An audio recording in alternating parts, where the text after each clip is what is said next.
Hello guys, and welcome to PK Padho. My name is Pravesh, and I'm the curator of this series called NCRT Distilled. And हम discuss कर रहे थे ancient Indian history के बारे में।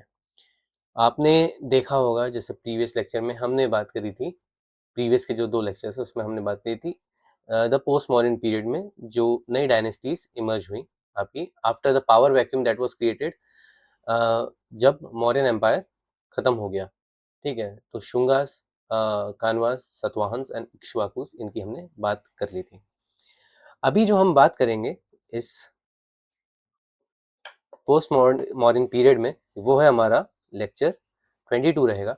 और हम यहाँ पे बात करेंगे जो फॉरेन से जो हमारे यहाँ इन्वेजन हुआ और उसके बाद वो यहाँ आए और यहाँ पे उन्होंने अपना एक नया राज्य स्थापित किया, जो थे आपके इंडो ग्रीक्स। उसके बाद और भी लोग आए जिस तरह से आए, फिर साकास हैं इंडो ग्रीक से बाद, फिर पार्थियंस आए जो ईरान की एक ट्राइब थी, पार्थियंस, वहाँ से वो लोग आए, पहलवास कहा जाता है उन्हें। और उसके बाद सबसे जो एक इम्पॉर्टेंट आपकी डायनेस्टी है वो है कुशान्स। ठीक है, तो हम इनका डिस्कशन करेंगे। तो ये वाला जो लेक्चर है हमारा लेक्चर 22, इसमें हम जो फोकस करेंगे मोस्टली वो इंडो ग्रीक्स पे होगा हमारा और साकास पे होगा।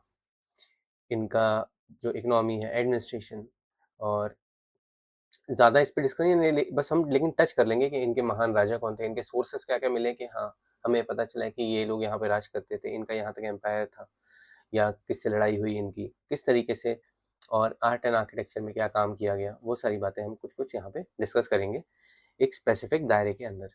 जो एक मेजर चंक है कि पोस्ट मॉरियन आपका एडमिनिस्ट्रेशन और पोस्ट मॉडर्न आर्ट, टेक्नोलॉजी, फिर आपका ट्रेड एंड कॉमर्स, फिर आपकी सोसाइटी, और भी जैसे और टॉपिक्स है जैसे आपके राइट्स ऑफ वुमेन, फिर आपका जो क्लास सिस्टम है वो किस तरीके से काम करता है, ये सब जो है वो हम ये वाला टॉपिक इंडो ग्रीक साकास और उसके बाद पहलवास कुशांस का जो अगला लेक्चर होगा उसके बाद एक हम पूरा चंक वो वाला भी कवर कर लेंगे। ठीक है, तो इसमें बस हम एक टच करेंगे कि मैं आपको इंट्रोड्यूस करा दूं कि हाँ ये लोग आए थे और इनके ये सोर्स मिले और इससे हमें पता चलता है कि इन लोगों ने यहाँ पे राज किया। But before that I want you to subscribe to this channel so that मुझे मोटिवेशन मिले इस चीज़ का कि मैं इस तरीके का कंटेंट आपके लिए ला सकूं, आपको पढ़ा सकूं, आपको समझा सकूं और आपको गाइड कर सकूं, कुछ अपनी तरफ से वो सब दे सकूं जो मैंने अपने टाइम पे ऑब्जर्व नहीं कर पाया था। मैं भी तैयारी करता था, मैंने भी तैयारी करी, एग्ज़ाम्स दिए हैं, और उसकी वजह से जो भी मैंने मेरा नॉलेज गेन किया है, और प्लस जो मुझे वहाँ पे उस समय जब मैं तैयारी कर रहा था जो चीज़ मुझे अवेलेबल नहीं हुई, मैं चाहता हूँ मैं पर्सनली आपकी मदद करूँ कि आपको वो सारी चीज़ें मिले। ठीक है जी, और मैं बिल्कुल यही चाहता हूँ कि आप सक्सीड हो, आप कोशिश करें कि मैं ये आपको इस झंझट में नहीं फंसाना चाहता कि आप टाइम वेस्ट करें अपना। टाइम बहुत प्रेशियस है, पैसा वेस्ट करो चल जाएगा, पैसा वापस कमा लोगे, टाइम वापस नहीं कमा पाओगे कभी भी ज़िंदगी में। तो टाइम की इसलिए हमें थोड़ी उस सेंस में रिस्पेक्ट करनी चाहिए। ठीक है, तो मैं इसलिए लेजिट चाहता हूँ कि आप लोग ये चैनल सब्सक्राइब करें। अगर आपको ये मेरा कोर्स पसंद आ रहा है तो मुझे बताएं, मुझे एक फीडबैक दें कि हाँ सर ऐसा ऐसा है, आप ये चीज़ इम्प्रूव कर सकते हैं। I will wholeheartedly accept whatever you say. आप अच्छा बोलें बुरा बोलें, लेकिन प्लीज़ अगर आप मेरा ये चैनल पे वीडियोस देख रहे हैं तो प्लीज़ मुझे एक फीडबैक ज़रूर दें।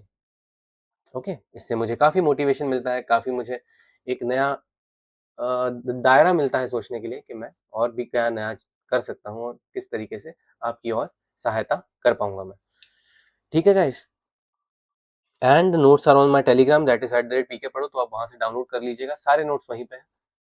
और कोई भी नोट्स आप जो चाहें डाउनलोड कर सकते हैं, आप खुद पढ़िए, आप नहीं पढ़ना चाहते, आप किसी को देना चाहते हैं इम्प्रेस करने के लिए, जो भी है आप अपने नोट्स बांट भी सकते हैं, वो फ्री है। आप, लेकिन मैं चाहूँगा कि अगर आप किसी अपने दोस्त को या कलीग को बता रहे हैं तो आप भी उनसे भी सब्सक्रिप्शन करवाएं और बिल्कुल फ़ायदा उठाएं वो सारे नोट्स का। नोट्स में चार्ट्स हैं, मैप्स हैं, आप उसे अपनी जहाँ पे आप इंपॉर्टेंट समझते हैं जिस जगह को, वहाँ पे आप अटैच कर सकते हैं। जिस नोट से आप बेसिकली पढ़ते हैं वहाँ पे अटैच कर सकते हैं। तो ये आपके ऊपर है पूरी तरह से, आप सक्षम हैं, समझदार हैं, आप अपने हिसाब से एक्शन लीजिएगा।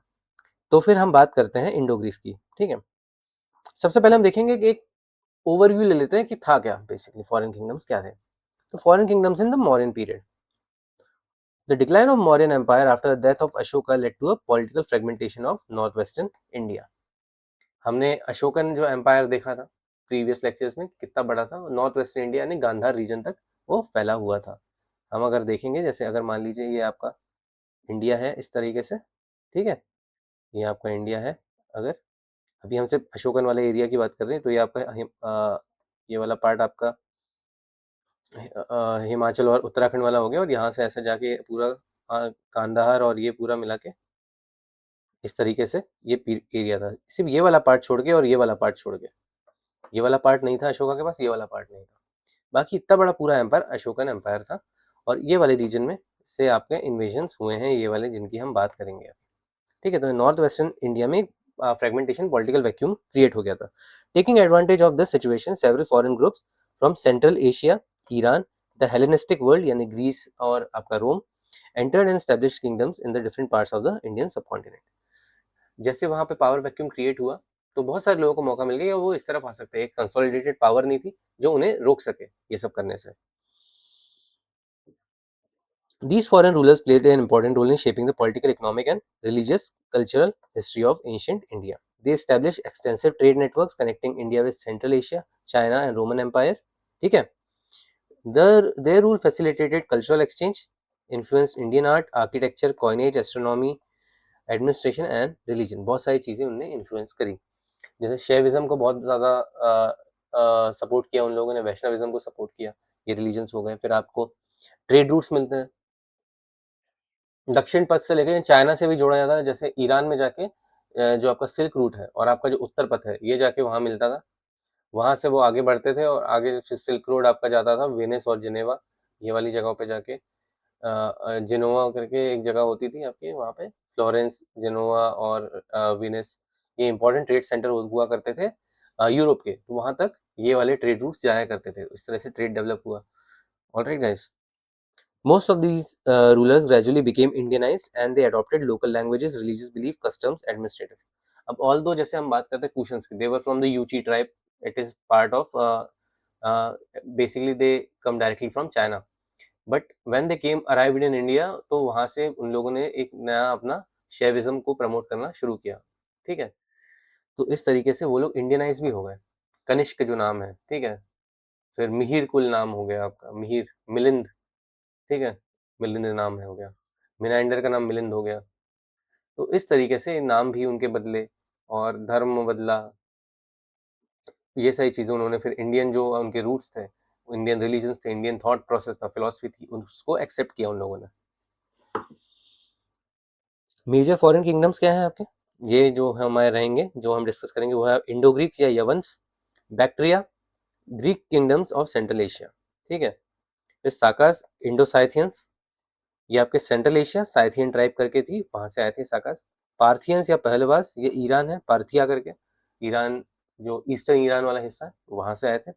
कुशंस, यूची, ये यूजी जो लिखा है ये एक्चुअली यूची इसका प्रोनाउंसिएशन है, यूची ये प्रोनाउंसिएशन है इसका, यूजी उसकी स्पेलिंग है लेकिन यूची है वो. तो Yuezhi tribe of China, Turkistan, Central Asia, ये कुशंस यहाँ से आए. कॉमन कंट्रीब्यूशन इन लोगों का क्या रहा, कॉइनेज सबसे इंपॉर्टेंट. आप देखेंगे कि मैं हर टॉपिक पे यानी एक हर डायनेस्टी के मैं कॉइन्स दिखाऊंगा आपको इस लेक्चर सीरीज में. जो आगे के 2 लेक्चर्स आएंगे, ये वाला और आगे वाला, उसमें कॉइन आपको 100% दिखाऊंगा, क्योंकि कॉइन्स से ही इनकी जो मेजर जो जीनोलॉजी है और मेजर इनका जो रूल करने का तरीका है वो आपको कॉइन से ही पता चलता है कि ये कौन सा रिलीजन फॉलो करते थे और किस तरीके से इन लोग का एडमिनिस्ट्रेशन चलता था. ये हम कॉइन से डिसाइड करते हैं. Expansion of long distance trade route through silk route, जो सिल्क रूट था आपका, जैसे यहाँ पे एक मैप है, मैं इसको मैप पे दिखा देता हूँ आपको. ठीक है, यहाँ से आपका ये चाइना है, ठीक है, यहाँ से कहीं से आपका सिल्क रूट जो है पूरा ये यहाँ से होते हुए आता था, यहाँ पे जाके मिलता था और यहाँ से फिर ऐसे जाने के बाद फिर यहाँ से फॉलो करता था और ऊपर की तरफ ये आपका काराकोरम हाईवे है, इसको काराकोरम हाईवे कहते हैं यहाँ पे. तो काराकोरम हाईवे क्रॉस करके ये इस तरफ आगे बढ़ जाता था, ईरान होते हुए यहाँ से चला जाता था. अब हमारे पास यहाँ पे क्या था, हमारे पास यहाँ पे था उत्तर पथ जो इस तरीके से जाता था या मथुरा में मिलके, फिर यहाँ से होते हुए तक्षशिला जाता था और तक्षशिला से फिर आगे जाके ये यहाँ कहीं पे अलेक्जेंड्रिया के पास जाके ये सिल्क रोड से मिल जाता था और फिर यहाँ से आगे और ट्रेड शुरू होता। तो ये इन्होंने ये ट्रेड रूट को बहुत सपोर्ट किया। Growth of Indo Roman trade, patronage of Buddhism, Hinduism and local religious traditions, development of Gandhara school of art. जो गांधार स्कूल ऑफ आर्ट है उसको यहाँ पे एक अच्छा इम्पीटस मिलता है, काफी ज्यादा। मथुरा स्कूल ऑफ आर्ट को भी बहुत अच्छा यहाँ पे मौका मिलता है डेवलप होने का। अमरावती स्कूल ऑफ आर्ट जो हमने डिस्कस किया था सतवांश में, वो अब इस पीरियड में थोड़ा शांत हो जाता है इनके इनके टाइम में। ऑल्दो टाइम पीरियड लगभग लगभग कोलाइड करते हैं, पर अब वो थोड़ा इतना ज़्यादा एडवांस नहीं रहा जब जितना अब मथुरा स्कूल ऑफ आर्ट और गांधा स्कूल ऑफ आर्ट डेवलप हो रहा है। ठीक है, क्योंकि Hellenistic powers they were already patterns of the Greco style of sculptures, और इंडिया में स्पेसिफिकली आए ये लोग, तो मथुरा में भी उनको एक अच्छा चांस मिला डेवलप करने का। Spread of Buddhism to Central Asia and East Asia.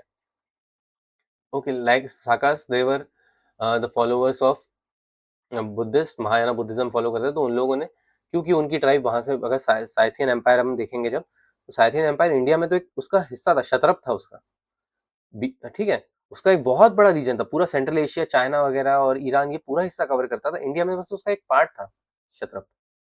Alright, introduction of new administrative practices and royal titles, ये नए टाइटल्स वगैरह लेकर आए थे, परम भागवत करके जैसे। ठीक है, cultural synthesis of Indian, Greek, Iranian and central Asian traditions, इसका एक कल्चरल सिंथेसिस था इनके टाइम पीरियड में।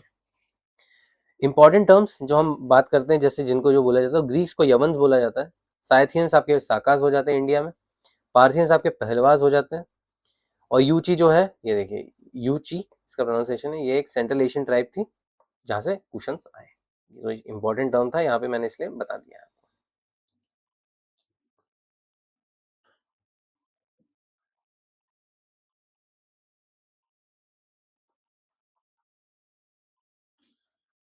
अभी ये कुछ छोटे फैक्ट्स है, आप पढ़ सकते हैं कि किस तरीके से जो ज़्यादातर फॉरेन इन्वेजन आए आज के टाइम पे भी जो आए, और बाद में भी जो आते रहे मेडिवल में भी, वो भी नॉर्थ वेस्टर्न पासेस से ही आए। इस्लाम वगैरह सब इसी साइड से आया हमारे यहाँ पे। ठीक है,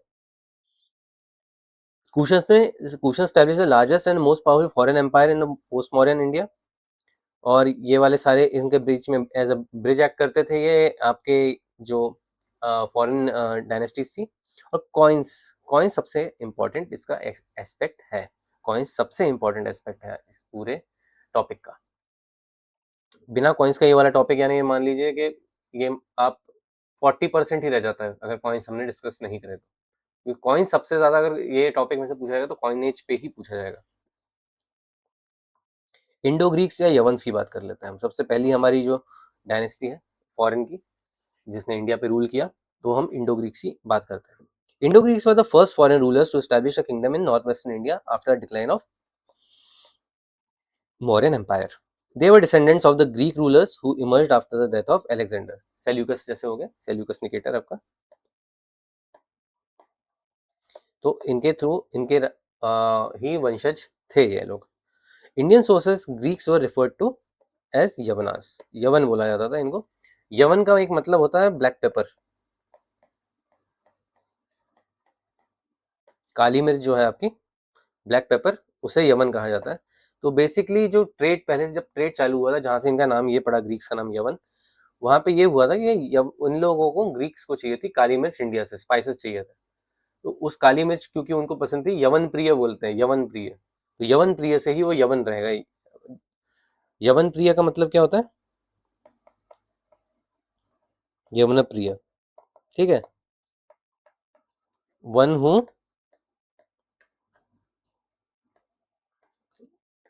love spices.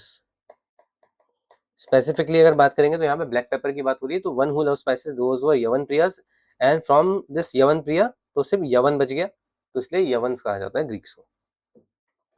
Indo Greeks rule part of Afghanistan, Pakistan, north west India from approximately 1800 180 BC to 10 AD, लगभग 200 साल इन लोगों ने राज किया। Their rule marked the beginning of extensive cultural interaction between Indian and Hellenistic civilization. Gandhara school of art इसका एक example है। ठीक है, जो कल्चरल इंटरेक्शन वगैरह हुआ इनका, वो एक यहाँ से हम देख सकते हैं। Origin, after death of Alexander 323 BC his empire was divided among the generals. तो Greek rulers of Bactria, modern Afghanistan and central Asia वाला part became independent from the Seleucid empire. Seleucid empire जो था, सेल्यूकस निकेटर का जो empire था चंद्रगुप्त मौर्य के साथ, जिनके किनशिप बेसिस पे रिलेशन थे, तो उनमें से एक जनरल ने अपनी पोजीशन अलग कर ली और वो अलग हटके उन्होंने बना लिया ग्रेको बैक्टर। ठीक है, ग्रेको बैक्टर एक रीजन बना लिया उन्होंने अपना, उस वहां पे रहते थे इसलिए उन्हें ग्रेको बैक्टीरियंस कहा जाता था, Greco Bactrians. Around 180 BC the Greco Bactrian king Demetrius one, राजा का नाम याद रखिएगा, Demetrius one, invaded India and establish the Indo Greek rule. तो डिमिट्रियस जो था ग्रीको बैक्टीरियन राजा, उसने अटैक किया इंडिया पे अराउंड 180 BC और वहां से इंडो ग्रीक जो आपका डायनेस्टी वो शुरू होती है। एस्टैब्लिशमेंट इन इंडिया, तो Demetrius one son of Euthydemus one, Euthydemus का बेटा डिमिट्रियस वन, उसने हिंदू कुश को क्रॉस किया through the Khyber pass and invaded India. He conquered southern Afghanistan, Gandhara and parts of Punjab. This mark the beginning of Indo Greek kingdom in India. Okay, ये regions पे आपने Khyber cross करने के बाद ये रीजन्स पे कॉन्कर किया, सदर्न अफगानिस्तान कॉन्कर किया आपने। उसके बाद आपने जो है, यानी जो आज के टाइम पे present in north west frontier province हो गया आपका, और पेशावर वाला जो रीजन है पाकिस्तान में, वो मुल्तान वाला रीजन, वो वाला रीजन पार्ट कंट्रोल किया। फिर लाहौर इस्लामाबाद वाला जो रीजन है इंडिया में, अमृतसर तक, और अंदर और घुसेंगे तो यहाँ तक हरियाणा में आप रोहतक वगैरह तक, ये वाला पूरा रीजन इसने कंट्रोल में ले लिया आपने। अब हम कुछ इंपॉर्टेंट रूलर्स की बात करते हैं। इसमें डिमिट्रियस वन आपके पहले जिन्होंने फाउंडर थे इनके, ठीक है, son of Euthydemus one, invaded India in 180 BC, conquered southern Afghanistan Punjab, received the title Aniketos. Aniketos का टाइटल इनके पास था, जिसका मतलब होता है इनविंसिबल, इनविंसिबल, जिसे कोई हरा नहीं सकता, एनीसीटस। ओके, फिर अगले राजा आते हैं आपके मिनेंडर, मिनेंडर वन या मिलिंद। हिंदी में अगर संस्कृत भाषा में बोलेंगे तो मिलिंद हो जाता है पाली में, ठीक है, पाली, बेसिकली पाली की बात होगी क्योंकि उस टाइम पे पाली वाज द लैंग्वेज, तो पाली में मिलिंद हो जाता है। तो मिनेंडर वन जो थे राजा, ये greatest and the most famous Indo Greek ruler हैं ये। Okay, also known as Milinda Pali भाषा में, या मिनेंडर सोटर, जो इनका रॉयल नेम होगा मिनेंडर सोटर, और पाली में ये मिलिंद हो जाता है। कैपिटल क्या थी इनकी? Sakala. Sakala was the capital. It is modern day Sialkot, that is in Pakistan. Alright, Punjab में पड़ता है सियालकोट, पाकिस्तानी पंजाब में, वो थी इनकी कैपिटल। एक्सटेंड क्या था एम्पायर का? वेस्ट में काबुल वैली, जो काबुल नदी की जो वैली है वहां तक, ईस्ट में रावी, नॉर्थ में स्वात, स्वात वैली जो स्वाति नदी है, अफगानिस्तान में है ये, ठीक है, स्वाति रिवर, अब उसका नाम स्वात हो गया इस्लामिक टच की वजह से। और साउथ में आपकी एक्रोशिया, एक्रोशिया आपका हेलमंद रीजन हो जाता है अफगानिस्तान का, सदर्न अफगानिस्तान का जो हिस्सा है हेलमंद, हेलमंद नदी बहती है यहाँ से, यही हेलमंद नदी ही हमारी जो सरस्वती नदी है, ठीक है, सरस्वती रिवर, यही नदी है हेलमंद, ठीक है। तो यहाँ तक ये पूरी 4 नदियों के बीच में इनकी टेरिटरी थी। बुद्धिज्म कैसे प्रमोट करा गया? ठीक है, traditionally regarded as a convert to Buddhism, Buddhism में कन्वर्ट हो गए थे, जहां से भी आए थे उसके बाद बुद्धिज्म में कन्वर्ट हो गए थे। Associated with Buddhist text Milinda Panho, Milinda पानो करके किताब मिली है, नागसेना इसके राइटर है, ठीक है। नागसेना जो थे मिलिंद से कुछ शब्द यानी तर्क वितर्क करते हैं, क्वेश्चन आंसर खेलते हैं मिलिंद के साथ, और इनका जो कन्वर्सेशन है वो कन्वर्सेशन ही आपका मिलिंद पानो है। मिलिंद पानो का मतलब ये होता है क्वेश्चंस टू मिनेंडर, ठीक है, क्वेश्चंस टू मिलिंदा या क्वेश्चन टू मिनेंडर, उसी का मतलब होता है मिलिंद पानो। तो इस किताब में नागसेना जो है वो कोशिश कर रहे हैं कि मिनेंडर को ये समझाया जाए कि बुद्धिज्म, आपको बुद्धिज्म क्यों आना चाहिए, बुद्धिज्म की क्या क्या खासियत है, ठीक है, बुद्ध धर्म और धम्म पॉलिसी क्या कहती है, तो ये सब बातें वो बताते हैं मिनेंडर को। The text record philosophical dialogues between Menander and Buddhist monk Nagasena. Nagasena का नाम आप याद रखेंगे, ठीक है। इंपॉर्टेंस क्या है? This expanded Indo Greek power to its greatest extent. Menander की बात हो रही है, उन्होंने सबसे ज्यादा यानी सबसे महानतम राजा थे वो इस आ, आपके जो इंडो ग्रीक आपकी डायनेस्टी है उसके। One of the most respected foreign rulers of Indian tradition because of what? Because of his patronage to the Buddhist religion. फिर इसके बाद एक राजा आते हैं आपके एंटियल किडैस। एंटियल किडैस की बात हमने कई बार करी है, आपने हीलियोडोरस पिलर के बारे में पढ़ाई है। तो उसमें जो हीलियोडोरस थे उनको वो जो थे एम्बेसडर थे एंटियल किडैस के। Antialcidas was an important Indo Greek ruler who ruled from Takshashila. इनकी राजधानी तक्षशिला थी एंटियल किडैस की। Known mainly through his ambassador Heliodorus, ठीक है। हीलियोडोरस को इन्होंने भेजा था विदिशा मध्य प्रदेश में। भागभद्र जो थे राजा शुंग आपके शुंग डायनेस्टी के, Heliodorus was sent to the court of Bhagabhadra of the Shunga dynasty. तो उनके दरबार में भेजा गया था। कैपिटल विदिशा थी शुंग एम्पायर की, एक पाटलिपुत्र थी, एक विदिशा में थी। तो बेस नगर विदिशा में एक स्तंभ बनाया था हीलियोडोरस ने। उसमें उन्होंने बहुत सारी बातें करी, गरुड़ ध्वज कहा जाता है उस पिलर को। उसमें उन्होंने कहा बेसिकली कि वो भागवत रिलीजन को विश्वास रखते हैं, ठीक है, भागवत या वैष्णविज्म। सो ये जो है आपका Garuda Dhwaja, it is dedicated to Vasudeva या Krishna. One of the earliest inscriptional evidence, लिखा हुआ एविडेंस। बातें तो होती थी यानी किताब वगैरह जो थी वो तो थी आपकी जो बन रही थी उस टाइम, लेकिन जो इम्पोर्टेंस है इसकी वो इंस्क्रिप्शन है। इसमें एक यानी आपके पत्थर के ऊपर अंकित किया गया है पूरा का पूरा कि भाई ऐसा ऐसा है, मैं भागवत हूँ और मैं भगवान कृष्ण में मानता हूँ, ठीक है, और भगवतिज्म वगैरह में मैं फॉलो करता हूँ। shows the assimilation of Greeks into the Indian religious traditions. Because of this reason, it becomes very important. Alright, guys. Administration of society की थोड़ी बात कर लेते हैं। More than 30 Indo Greek rulers ने राज किया जिनका नाम हमें पता है। मोस्टली कैसे मालूम पड़े ये 30 राजाओं के नाम हमने कैसे ढूंढ के निकाले? उनके कॉइन्स, कॉइन्स के ऊपर। ये वो पहले लोग थे जिन्होंने कॉइन्स के ऊपर अपना नाम लिखना शुरू किया। इसके पहले हमें इसलिए ज्यादा जो चीजें हैं जो हमें मिलती थी वो हमें इसलिए मिल पाती थी क्योंकि इंस्क्रिप्शन जिन लोगों ने इंस्क्रिप्शन लिखे या जिन राजाओं का नाम किताबों में मेंशन है लिटरेरी सोर्सेस में, वहां से हमें मिला। अगर किसी का नाम मेंशन नहीं हुआ, मान लीजिए किसी ने इतना महान काम नहीं किया जो उनका नाम मेंशन हो पाए, तो उसके बारे में हमें पता ही नहीं है, वो इरेज हो गए। लेकिन कॉइन्स, अगर आप राज करोगे तो आपके नाम के कॉइन छपेंगे ही। तो इसलिए इन लोग का हमें इतना बड़ा एक जीनोलॉजिकल पूल मिल जाता है। More than 30 Indo-Greek rulers are known. Most rulers known primarily through their coins. समझे आप? इसलिए कॉइन्स जो है इस पर्सपेक्टिव में इतने इंपॉर्टेंट हो जाते हैं। जब तक हमारे पास कॉइन्स नहीं है तब तक तो हम लिटरेरी सोर्सेज ढूंढ ही रहे थे। ओके, लिटरेरी सोर्सेज हम ढूंढ ही रहे थे। लिटरेरी सोर्सेज कोई किताब में मिल गया, महाभाष्य में नाम मिल गया आपको, ठीक है, फिर आपको कहीं पे इंस्क्रिप्शन मिल गया, जैसे आपको दशरथ मौर्य का इंस्क्रिप्शन मिल गया नागार्जुनी के उसमें। तो वहां से आपको कुछ कुछ चीजें मिली, लेकिन जहां से चीजें मिलना बंद हो जाती हैं, इस जहाँ हमें राजा कम मिलते हैं या जहां हमें कोई ऐसे एविडेंस नहीं मिलते, जैसे मान लीजिए इनका अगर मान लीजिए इंस्क्रिप्शन नहीं लिखते है तब भी हमें इनके बारे में पता होता। जरूरी थोड़ी था कि मुझे ये भागवत ये जो है आपका हीलियोडोरस पिलर है इसके बारे में पता होना चाहिए, नहीं, क्योंकि एंटीकिलैडिस के कॉइन्स मिले हैं हमें गांधार और ये वाले रीजन में, तो इसलिए हमें वो बात जानने की जरूरत नहीं है। तो कॉइन्स की इंपॉर्टेंस यहाँ बढ़ जाती है बहुत ज्यादा।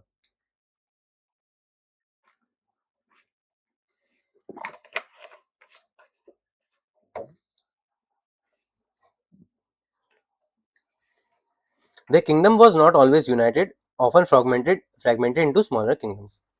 अब क्या होता था, जो छोटे छोटे आपके जैसे मैंने बताया, कहीं पे पावर जब इंक्लूड होना शुरू हो गई, आपने एक राज्य स्थापित किया, अब आपने पावर को सोचा डिसेंट्रलाइज करा जाए, थोड़ा बहुत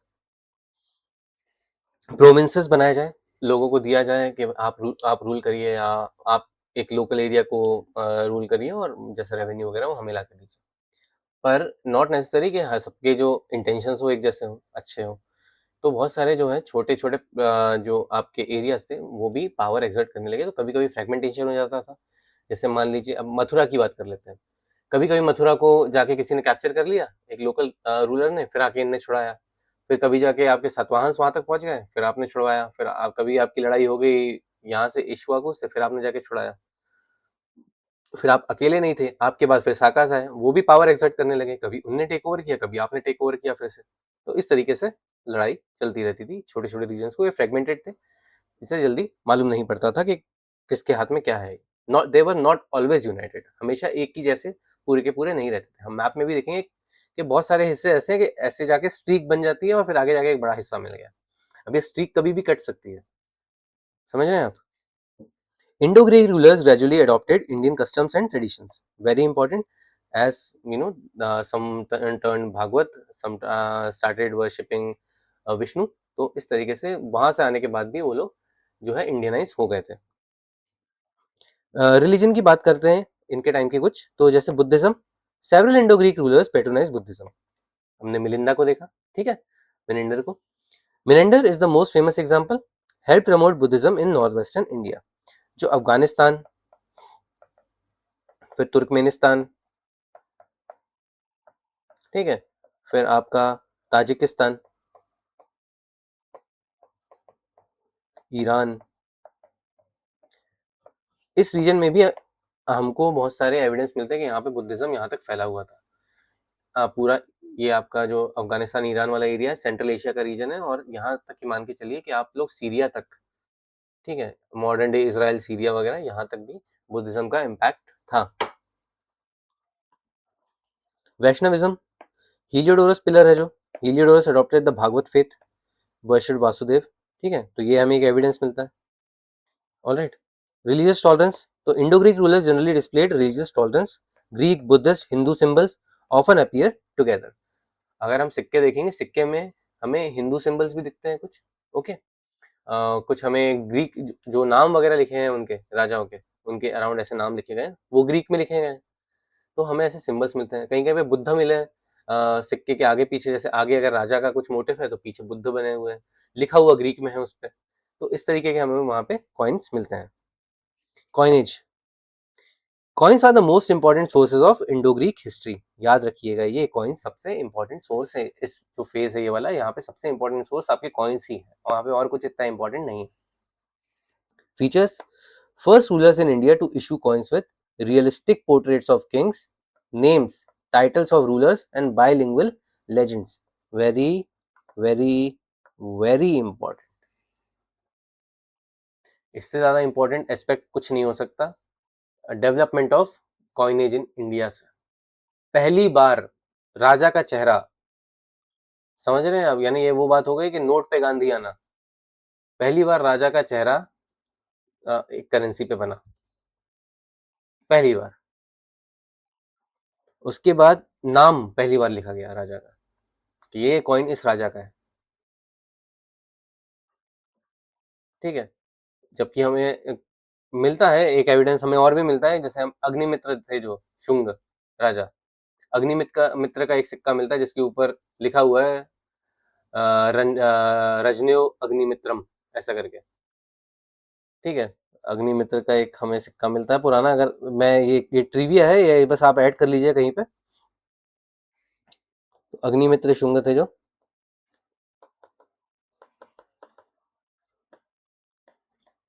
इनका एक सिक्का मिला है हमें, उसके ऊपर लिखा है रन्यो, अरे रजन्यो अग्नि मित्रम, ऐसा लिखा गया है। रजन्यो अग्निमित्रम मतलब राजा अग्निमित्र का सिक्का, तो रजन्यो अग्निमित्रम लिखा हुआ है उस सिक्के के ऊपर। तो ये एक सिक्का ऐसा है, यानी कुछ सिक्के मिले हैं अग्निमित्र के, शुंग के टाइम के। तो बस एक आइडिया था, तो मैंने बता दिया कि नाम वगैरह जो है वो मिले, लेकिन टाइटल्स वो for the first time. Bilingual legends, मैंने जैसे कहा ग्रीक में भी लिखा है, ब्रह्मी में भी लिखा है कहीं पे, ठीक है। कहीं कहीं पे आपके यानी जो है भाषा है संस्कृत भाषा है, लिखा लेकिन जो लिपि है ग्रीक है, जो लिखा है वो लिपि आपकी ब्राह्मी है। इस तरीके से ये लोग मिक्स मैच करते रहते थे। लैंग्वेज क्या यूज होती थी? ग्रीक, खरोष्टी, प्राकृत। खरोष्टी भी यूज करते थे क्योंकि वो रीजन था वहाँ पे खरोष्टी, अरमेक की अरमेक से डेवलप हुई खरोष्टी, तो खरोष्टी भी वहाँ यूज होती थी, वहाँ के पॉपुलर एक लैंग्वेज थी। और प्राकृत, ठीक है। सिग्निफिकेंस क्या मिलता है हमें कॉइन्स से? help reconstruct chronology, succession of rules, political boundaries, religious belief, economic condition. Chronology, जो सबसे ऊपर होगा सबसे नया, ठीक है, सबसे आखिरी, जो सबसे ऊपर जिसके कॉइन्स मिल गए आपको वो सबसे आखिरी राजा। जैसे जैसे आप नीचे जाते जाओगे तो राजा पुराने होते जाएंगे, तो एक क्रोनोलॉजी डेवलप हो गई आपकी, ठीक है। उसके बाद एक और चीज आती है कि हमने ये चीज नोटिस करी कि पहले के जो राजा थे कुछ और फॉलो करते थे, फिर आगे वाले राजा कुछ और फॉलो करने लगे। जैसे मान लीजिए मिनेंडर की बात करते हो, बुद्धिज्म फॉलो करते थे, उसके बाद हमें एंटीक्लाइडिस के अगर सिक्के मिले होंगे तो भागवत रिलीजन फॉलो करने लगे, तो सिक्के चेंज हो गए, मोटिव चेंज हो गए सिक्कों के ऊपर से, तो यहाँ से समझ में आने लग गया कि क्रोनोलॉजी किस तरह डेवलप हुई। सक्सेशन ऑफ रूल्स, कौन सा राजा कहाँ आया, जो हमने बात करी कि ऊपर से नीचे तक कैसे मिले हमें सिक्के वो। पॉलिटिकल बाउंड्रीज, कहाँ कहाँ तक वो सिक्के मिले हमें। एक चीज होती है होड़ करके, HOARDS, होड़। होड़ का मतलब क्या होता है, थोक के भाव मिलना है। जैसे एक मटके के अंदर किसी ने सेव करके रखे होंगे, कभी बचा के रखेंगे, फिर वो मर मर गए या गाड़ दिया मटका, ऐसे हमें मिल जाता है ना कभी कभी के मटके में सिक्के मिल गए, उसको बोलते हैं होड़। तो जहाँ पे ये ज्यादा मिल जाते हैं वहां पे हमें समझ में आता है कि यहाँ, अच्छा यहाँ तक इनका कोई इंसान रहता होगा, कोई आदमी रहता होगा जो इनके राज्य में होगा, तो उसने वो सिक्के जमा करके रखे थे। तो इस तरह होड़ मिलते हैं, तो फिर हमें समझ में आता है कि हाँ, कि यहाँ तक एक पॉलिटिकल बाउंड्री हुआ करती थी। रिलीजियस बिलीफ, सिक्कों के ऊपर क्या क्या बना हुआ है, कहीं पे शिव बने हैं, कहीं पे कार्तिकेय बने हैं, कोई कार्तिकेय को फॉलो करता था, कोई फिर आपका जो पंजाब वाला रीजन था वहाँ पे कार्तिकेय की पूजा की जाती थी पंजाब के रीजन में। तो ये चीज मालूम पड़ती है। इकोनॉमिक कंडीशन, कॉइन का साइज, कॉइन का वेट, कॉइन किस मेटल का बना हुआ है, इससे हमें समझ में आता था कि इकोनॉमिक कंडीशंस क्या थी उस समय की। गोल्ड कॉइन्स हर कोई पब्लिश नहीं कर पाता था, वही कर पाते थे जो बहुत ज्यादा प्रॉस्परस होते थे। पोर्टिन के कॉइन हर कोई पब्लिश कर पाता है, लेकिन potin is a very brittle material, तो उसके ऊपर जो है आप नक्काशी और फाइन नहीं बना सकते उस मटेरियल को। तो बहुत सारे ये सारी चीजें आपके इकोनॉमिक कंडीशंस को दिखाती हैं, तो ये भी इससे मालूम पड़ता है कॉइन्स से। थोड़ी आर्ट एंड कल्चर की बात कर लेते हैं हम, इंडो ग्रीक, ठीक है। तो it was a cultural fusion, blending of Greek tradition, Indian traditions and central Asian influences.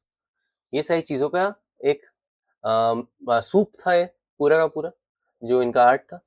Mostly जो इन्होंने प्रमोट किया वो था आपका गांधार आर्ट। गांधार आर्ट को काफ़ी प्रमोशन मिला इनके टाइम पे, और काफ़ी काफ़ी नई चीज़ें आने लग गई। अब इसमें आने लग गई जो आपके फेशियल स्ट्रक्चर है बुद्धा का, इट टर्न्ड हेलेनिस्टिक। जिस तरीके से ग्रीक आपके जो मूर्तियां बनती थी, ग्रीक मूर्तियां, वहाँ पे शार्प नोज, कर्ली हेयर्स, इस तरीके के आपको यहाँ पे ट्रेट्स दिखने लगते हैं बुद्ध की मूर्ति में भी। गांधार आर्ट, गांधार आर्ट सबसे ज्यादा डेवलप हुआ। Indo Greeks influence contributed to development of Gandhara school of art, ठीक है। It combined Greek realism, Roman artistic elements and religious themes of India. ये सारी चीजें इसने कंबाइन कर दी गांधार स्कूल ऑफ आर्ट ने। लैंग्वेज और स्क्रिप्ट कौन सी डेवलप हुई यहाँ पे, तो Greek and Indian languages were used simultaneously, आगे पीछे या साथ में। जो इंस्क्रिप्शन मिलते हैं वो हमें ग्रीक में भी मिलते हैं, फिर ब्राह्मी भी लिखी जाती थी साथ में उसके। Coins frequently carried the inscription both in Greek and Kharosthi. Mostly Greek use होती थी, खरोष्टी भी कभी कभी कहीं कहीं जगह पे यूज की जाती थी कॉइन्स में भी। साइंस एंड एस्ट्रोनॉमी, एस्ट्रोनॉमी का बहुत बड़ा एक इम्पैक्ट है। UPSC has already asked a very important question about होरा। होरा के बारे में क्वेश्चन पूछा है यूपीएससी ने।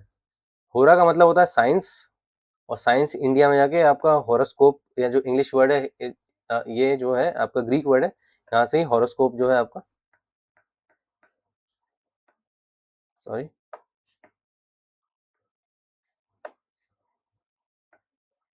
हॉरोस्कोप यहीं से डेवलप हुआ है, होरा से, होरा शब्द से।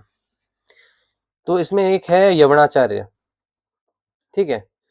तो ही यवनाचार्य क्या होते हैं, Greek scholars known in India as Yavanacharya. जो इंटेलेक्चुअल्स या फिलोसफर्स वगैरह होते थे, या जो टीचर्स होते थे जो ग्रीक ओरिजिन के होते थे, उन्हें यवनाचार्य कहा जाता था। Greek astronomical knowledge influenced Indian astronomy, ठीक है। ग्रीक एस्ट्रोनॉमिकल नॉलेज क्या था, यही हो रहा। यवन जातक, यवन जातक का क्या होता था, important text reflecting Greek influence on Indian astronomy and astrology, उसे यवन जातक कहा जाता था। तो इन लोगों ने साइंस एंड टेक में जो मोस्टली काम किया, it is mostly regarded on astrology and astronomy, के भाई जैसे हीलियोडोरस की बात कर लेते हैं। हीलियोस का मतलब क्या होता है? Helios is sun. तो they were of some type of scientific temperament, not totally incline towards कि एक पर्टिकुलर डेटी को एक पर्टिकुलर नाम देना है। जैसे भारत में उस टाइम सूर्य देव को सावित्री कहा जाता था, ठीक है, सावित्री भगवान। तो इंडिया में जो सन का नाम था वो सावित्री था, और जो वहां से ग्रीक्स लेकर आए तो हीलियोस था। इस तरीके से हम बता सकते हैं इसको।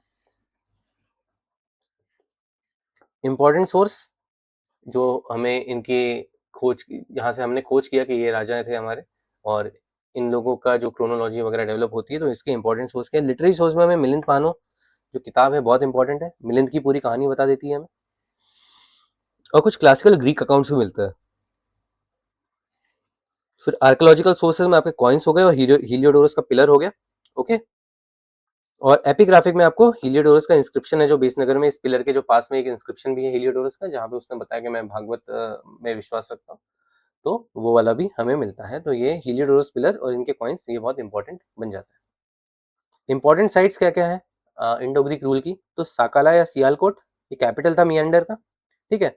तक्षशिला, एंड यहाँ से हमने देखा था कि आपके डिमिट्रियस वन राज करते थे, ठीक है।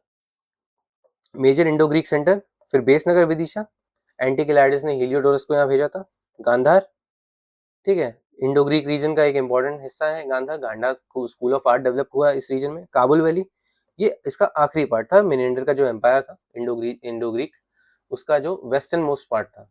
अब इसके बाद जो है ये आपका जो ईरानियन और पर्शियन जो एम्पायर है वो वाला जो उस तरफ है, एक्मेनाइट जो एम्पायर होगा, जो भी उस टाइम रूल कर रहा था पर्टिकुलरली, वो वहां पे होगा।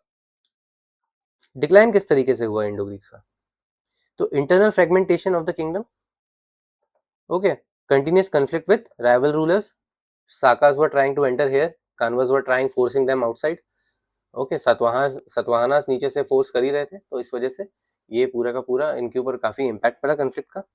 Invasion by Sakas, Parthians and Kushans, इनके कंटिन्यूस ये यहीं पे जो बात हो रही थी राइवल रूलर्स जो है यही सारे थे इनके। Around 10 AD Indo Greek political power has largely disappeared. 10 AD तक आके खत्म हो गया था लगभग इंडो ग्रीक जो आपका एम्पायर था वो। अब यहाँ पे एक आपका डायग्राम है, ठीक है, मैप है यहाँ पे आप देख सकते हैं कहाँ पे था इंडो ग्रीक। अब जैसे हमने बोला था कि फ्रेगमेंटेड एम्पायर जगह होती थी, तो फ्रेगमेंटेड की बात से मेरा कहने का मतलब ये था, जैसे आप ये देख रहे हैं उज्जैन वाला हिस्सा, भरूच वाला हिस्सा, तो ये कभी कभी हमारे पास है, कभी कभी नहीं है, कभी कभी किसी और ने टेक ओवर कर लिया, सतवाहन ने घेर लिया अब इसको थोड़ा। तो इस तरीके से ये वाले हिस्से कभी कभी थे, कभी कभी नहीं थे, फ्रेगमेंटेशन होता रहता था, टोटली यूनाइटेड फोर्स नहीं थी। और कभी कभी जैसे यहाँ तक ये आ गए, अब शुंगा एम्पायर ने फिर से इन्हें हटा के पीछे कर दिया, या बाद में कान्वा आए तो उन्होंने हटा के पीछे कर दिया इनको फिर से। तो इस तरीके से ये मथुरा भी हमारे पास कभी है कभी नहीं। इस तरीके से इन लोगों के पास फ्रेगमेंटेड एम्पायर था, not totally unified but also not fully fragmented. ये वाला ही बात मैं कहना चाह रहा था। अब इनका जो मेन स्ट्रॉन्ग होल्ड था वो ये वाला रीजन है, ये आपका इधर पे काबुल वैली आ जाती है पूरी आपकी, ठीक है। ये ऊपर आपका तक्षशिला वगैरह वाला रीजन हो गया, ये डिमिट्रियस यहाँ पे ये रेन करते थे, पूरा रीजन हो गया। ये यहाँ पे आपका बियास नदी है जो आपकी, यहाँ तक एक रीजन हो गया। तो ये वाला रीजन इनका कोर रीजन था इंडो ग्रीक का। और फिर ये वाले जो है मथुरा हो गया आपका, और फिर आपका ये एमपी वाला रीजन हो गया। फिर आपका ये भरूच, बैरी गाजा है भरूच, इसकी बात हम कर चुके हैं, बैरी गाजा वॉज भरूच, ठीक है, यहाँ तक। फिर ये आपका सतवाहन एम्पायर था ही, आ चुका था सतवाहन एम्पायर तब तक। तो ये लोग लड़ते रहते थे आपस में ऊपर से, जबकि यहाँ से आप देखेंगे और एक और चीज कि यहाँ ऊपर से अटैक्स होना शुरू हो गए थे किसके, कुशन्स के। यहाँ से इस तरफ से साकाज आने लग गए थे, इस तरफ से आपके जो है पार्थियंस ये आने लग गए थे। तो ऐसे इनके ऊपर हर तरफ से अटैक हो ही रहा था, यहाँ से ये और यहाँ से ये बीच में एक सैंडविच होके रह गए थे इंडो ग्रीक्स। ऑलराइट गाइस,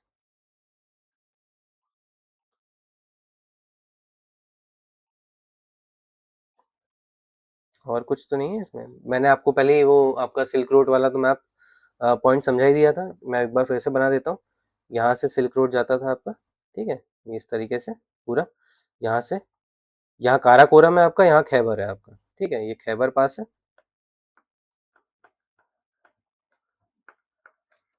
यहाँ पे आपका एलेक्जेंड्रियन कैकेस, इसके पास आपका काराकोरम पड़ता है।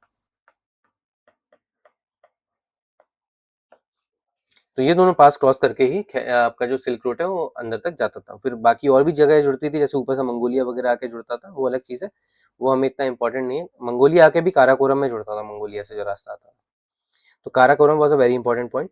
और इंडिया से जो रास्ता जाता था वो हमारा यहाँ से उत्तर पथ गया, ठीक है, मथुरा या वाला सगाला तिक्षिला यहाँ होते हुए यहाँ पे जाके जुड़ेगा इससे। काराकोरम में तो नहीं जुड़ेगा, यहाँ से जाके ये आगे जुड़ेगा, यहाँ से जाके ये जुड़ेगा यहाँ कहीं गांधार में, ठीक है। गांधार में जाके जुड़ने के बाद यहाँ से कंटिन्यू हो जाएगा सिल्क रोड आपका। तो इसलिए ये वाला जो है इनका एम्पायर, ये लोग कंट्रोल करते थे इस रीजन को पूरा का पूरा। ऑलराइट, अब हम ये थोड़े से इसके ये देख लेते हैं। अब इनके जो सिक्के थे इसलिए इंपॉर्टेंट थे, ठीक है। अब आप यहाँ पे सिक्के देखिए, आप इनके इंडो ग्रीक कॉइन, पहली बार कॉइन पे फेस बना हुआ है, देखेंगे आप, ठीक है, राजाओं के कॉइन से इनके साथ फेस बना हुआ है। ये आपका ग्रीक लिखी है, ये वाली जो पूरी भाषा ये ग्रीक है। ऑलराइट, यहाँ पे नाम लिखा हुआ है राजा का। ऑलराइट, और ये आपकी खरोष्टी लिखी है, ये खरोष्टी है, पीछे की तरफ खरोष्टी लिखी है, ये खरोष्टी भाषा हो गई।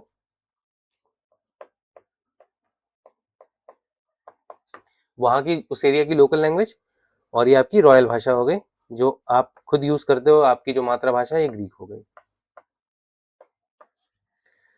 तो ग्रीक और खरोष्टी हमें दोनों देखने को मिलती है। फेस दिखता है हमें, ठीक है, राजा का जो फेस है वो दिखता है। उसके बाद हमें क्या दिखते हैं, कुछ मोटिव्स दिखते हैं जो रिलीजन बताते हैं। मोस्टली जो ये मोटिव्स हैं ये बुद्धास है, ठीक है, मोस्टली ये बुद्ध के मोटिव है सारे के सारे। उसके बाद ये सारे इनके, जैसे अब ये है, ये आपका मिनेंडर है, ठीक है, यहाँ नाम लिखा हुआ है इनका, अगर आप देखेंगे तो इस तरीके से इनके कॉइन्स हमें मिलते हैं।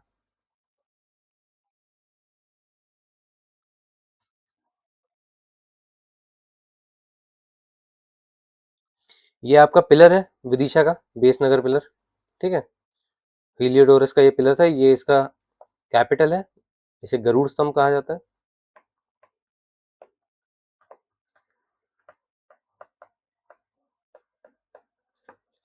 ठीक है, ये बात भी आप ध्यान रखेंगे। और जो मैं गांधार स्कूल ऑफ आर्ट की बात कर रहा था वो ये है, ठीक है। अब आप इसमें हेलेनिस्टिक पैटर्न देखेंगे, ये आपके बन हो गया यहाँ पे बुद्ध का, ठीक है, और ये आंखें आंखें जिस तरीके से है ये आपकी, ठीक है, ग्रीक आंखें हैं ये। वहाँ पे जो आर्ट रहता है ग्रीस के, अगर आपने कुछ मूर्तियां देखी होंगी तो आपको पता होगा कि इस तरीके से आंखें, ये हाई टेम्पल नाक का, ओके, लिप्स का ऐसा शेप, बड़े कान, ये सारे जो है आपके, ये सारी चीजें जो है ये आपकी शो करती हैं ग्रीक इन्फ्लुएंस को। ऑलराइट, तो ये आपका गांधार स्कूल ऑफ आर्ट। अब हम आता है हमारा जो दूसरा डायनेस्टी है वो शाकास की बात करते हैं अब हम।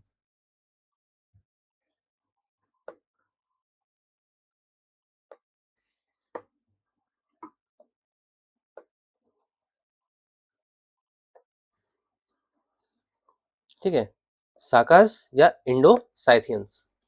तो Sakas were the second major foreign power to establish rule in India after the Indo Greeks. Indo Greek से बाद इन लोगों ने ही उनकी जगह ले ली। They were originally from the Scythian nomadic tribes of central Asian Iranian origin. ठीक है, इंडियन सोर्सेस में इन्हें साकास या शाकास कहा गया है। हम जब सातवाहन पढ़े थे तो वहां पे हमने देखा था कि शाकास की लड़ाई थी, तो वहां पे मैंने शाकास मेंशन किया है। शाकास की लड़ाई थी सातवाहन के साथ। ओके, हमने एग्जाम्पल देखा था वशिष्ठिपुत्र पुलियामी का, जिन्होंने शाकास को हराया था। बहुत बड़ा उनको एक ये दिया जाता है कि उन्होंने शाकास को हराया था। यज्ञश्री सतकर्णी, उन्होंने भी शाकास को हराया था। तो ये जो है ये कुछ इंपॉर्टेंट पॉइंट हमें रियलाइज होते हैं कि ये लोग जो थे कंटेम्प्रेरी थे एक दूसरे के। The Sakas entered India during the second and the first century BC and established kingdoms in the northwestern and western India. वही रीजन, गांधार वाला रीजन पाकिस्तान में जो है, प्रेजेंट डे पाकिस्तान, वो वाला रीजन, गुजरात तक, सौराष्ट्र वगैरह पूरा ये वाला पार्ट। और भी अंदर तक आ गए थे ये लोग, हरियाणा वगैरह पूरा कश्मीर हरियाणा ये वाला रीजन कैप्चर कर लिया था। They gradually became assimilated into the Indian society and adopted Indian languages, custom, religious traditions. पूरी तरह से इंडियन सोसाइटी का एक पार्ट बन चुके थे ये लोग, पूरी तरह से इंडियनाइज हो गए थे। ओरिजिन माइग्रेशन, तो originally inhabited the steppes of the Central Asia. Steppes अगर आपको पता होगा तो एक तरीके का ग्रासलैंड होता है सेंट्रल एशिया में, क्योंकि कॉन्टिनेंटल इफेक्ट अगर हम ज्योग्राफी में कभी डिस्कस करेंगे इसको आगे, तो कॉन्टिनेंटल इफेक्ट बताऊंगा मैं आपको। तो कॉन्टिनेंटल इफेक्ट की वजह से जो बहुत बड़े घास के मैदान बन जाते हैं, घोड़ों का भी जो इमरजेंस होता है, जो आर्यंस भी हम बोलते हैं कि आर्यंस जो इंडिया में आए थे और आर्यंस ने घोड़े लेकर आए थे, वो सेंट्रल एशिया के मैदानों से ही लेकर आए थे, वही मैदान है स्टेपीज। तो स्टेपीज ऑफ सेंट्रल एशिया से ही आते थे originally Shakas. Shakas were displayed by the UZ tribe. Somewhat they were also part of UZ tribe. Mostly it is Kushans, but Shakas were displaced. I'm sorry, मैं displayed बोल दिया था, ये displaced है। शाकास को वहां से भगाया गया था उस रीजन से by the UZ tribe, जिस ट्राइब से कुशंस आए थे। ये कुशंस की ट्राइब है। इंडिया में आके वो कुशंस हो जाते हैं, पर ये यूजी ट्राइब थी, उन्होंने उनको वहां से भगा दिया था शाकास को उनके रीजन से। तो वो जगह ढूंढते ढूंढते फिर इस तरफ आए थे। As a result they migrated southwards towards Bactria, Parthia and Afghanistan. अब वहां से उनको रिप्लेस कर दिया गया, यूजी ट्राइब ने पूरा कैप्चर कर लिया यूची ने। तो यूची ट्राइब पे कैप्चर करने के बाद उस रीजन का, तो शाकास वहां से भाग गए, और भागने के बाद वो लोग इधर पे आके इन लोगों ने अपनी जगह बनाई एक, और माइग्रेशन किया गया अफगानिस्तान और धीरे धीरे आके इंडिया की तरफ। After defeating the Parthians in some regions they entered India through the Hindu Kush passes. ये भी खैबर से इंडिया में एंटर करे। पार्थियंस को हराया इन लोगों ने ईस्टर्न ईरान में, पार्थियंस ईस्टर्न ईरान में रहते थे। वहां पार्थियंस को हराने के बाद कुछ जगहों पे जगह जैसे मिलती गई उनको, तो और आगे अंदर की तरफ बढ़ते गए। जैसे उन्होंने हिंदू कुश क्रॉस किया तो they came to India. Earlier at that period of time Hindu Kush जो थी वो बाउंड्री थी इंडिया की उधर से। इंडिया एक्चुअली ये हिमालय अगर मानते हैं आप, तो ये हिंदू कुश है, ठीक है। तो इस तरह से इंडिया प्रोटेक्टेड था। यहाँ से तो बिल्कुल ही नहीं आ सकते, ये तो बहुत ही ऊंचे है, यहाँ से बहुत मुश्किल है आना। कुछ कुछ पासेस है लेकिन बर्फ रहती है पूरे ज्यादा टाइम। ये जो है हिंदू कुश माउंटेन्स ये इतने ऊंचे नहीं है, तो यहाँ से आया जा सकता है। तो सेंट्रल एशिया से कुछ पास है, खैबर, काराकोरम, नीचे आप आएंगे तो बोलन, सुलेमान हिल्स है जो वहाँ पे बोलन पास है पड़ता है आपका, यहीं से इंडिया में एंटर किया जा सकता है। इसके अलावा और कोई रास्ता नहीं है, ठीक है। तो रूट ऑफ माइग्रेशन क्या था इनका? पहले सेंट्रल एशिया में रहते थे, फिर वहां से भगवा दिए गए, ठीक है। बैक्टीरिया फिर पार्थिया अफगानिस्तान पहुंचे, और फिर पार्थिया अफगानिस्तान क्रॉस करने के बाद सीधे नॉर्थ वेस्टर्न इंडिया में आप पाकिस्तान वाले रीजन में एंटर करते हैं। इंडिया में किस तरह से एस्टेब्लिशमेंट हुआ? तो जो पहले राजा थे इंडिया में, उनका नाम था मोगा, ठीक है। माउस कहते हैं उन्हें, माउस, MAUES, माउस, या मोगा या मोआ। मोस्टली जो इंडियन लैंग्वेज है उसमें मोगा ही कहा जाता है, ठीक है। He occupied Gandhara, Takshashila, Pushkalavati. Pushkalavati is your present day Peshawar, right. तो ये वाला रीजन इन्होंने कैप्चर कर लिया, यानी जो आप नॉर्थ वेस्ट फ्रंटियर प्रोविंस और अफगानिस्तान, गांधार से लेके पेशावर तक का जो रीजन है, जहाँ पे आजकल आज के टाइम पे पठान जो ट्राइब है आपकी वो रूल करती है, उनका एरिया है पूरा, तो वो वाला पूरा रीजन इन लोगों ने टेक ओवर कर लिया। His conquest weakened the Indo Greek kingdom and established Saka power in north western India. Indo Greek kingdom था तब, लेकिन उसकी पावर को अब इन लोगों ने डिटर करके, यानी डिटर नहीं हुए उससे और आगे बढ़ते गए, और वो वाले रीजन पे इनने कैप्चर कर लिया। अब इसके कुछ इंपॉर्टेंट रूलर्स की बात करते हैं, तो मौस या मोगा या Moa, first recorded Saka ruler in India, founder of the Saka power. Achievement क्या था इनके? Conquered Gandhara and Takshashila, drew a wedge into the Indo Greek kingdom. Indo Greek kingdoms के जो है फ्रेगमेंटेशन में बहुत बड़ा इनका हाथ था। Establish Saka authority in the Indus region, alright. उस रीजन पे इन्होंने कैप्चर किया। कॉइनेज की बात करते हैं, issued bilingual coins, Indo Greeks की तरह है, इन्होंने भी बाइलिंगुअल कॉइन्स निकाले। कॉइन्स की भाषा कौन सी थी? ग्रीक,